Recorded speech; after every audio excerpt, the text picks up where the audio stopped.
So when I think about the business of generative AI, I think about it sort of in different tranches. At the foundational level, you have the rocket science. You have the real LLMs that are the neural networks that took billions of dollars and many years to train. Microsoft and OpenAI, Anthropic, Google, etc. all live down there. And most SME new ventures aren't playing there. Then at the other end, you have bespoke, very sophisticated enterprise-type models that are going after specific enterprise use cases. Then in between, you have these companies that are commonly called wrappers.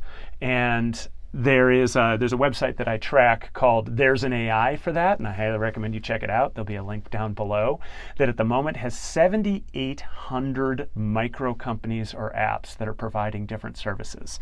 These are copywriting services, these are SEO tools, image sharpening, image reduction, background removal, pretty much anything you can think of that a couple of guys with API access and some smarts and some savvy can create. And they are all over the place. And most business owners probably have a number of these in their SaaS stack already. These concern the heck out of me because really they're just a UX that is sitting on top of somebody else's model.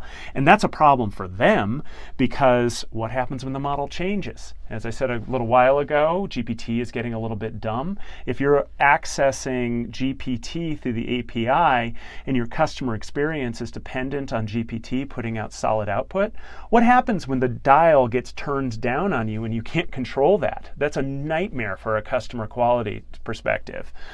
And in general, these are companies that are just waiting. They're basically features waiting for a platform to happen.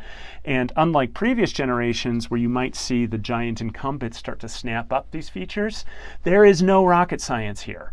Like there is definitely some savvy and there's some marketing understanding, but there's no reason for the various platforms to try and buy very many of these tools when they can just develop them once they get around to that tool. And if you're the CEO of the wrapper company, and GPT comes waltzing into your world and disrupts you, your business is probably over the next day. So from an investment perspective, watch out for these companies. Make sure they're doing something foundational or has some sort of barrier. They're not just a UX that's sitting on top of somebody else's stack.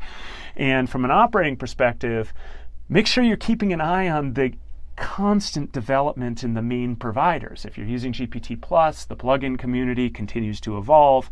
It's going to be obvious that you're going to see a lot of tools baked right into MS Office. You're going to see them baked into Google, and you should be able to start knocking off those individual $15, $20, $30 subscriptions as that continues to develop.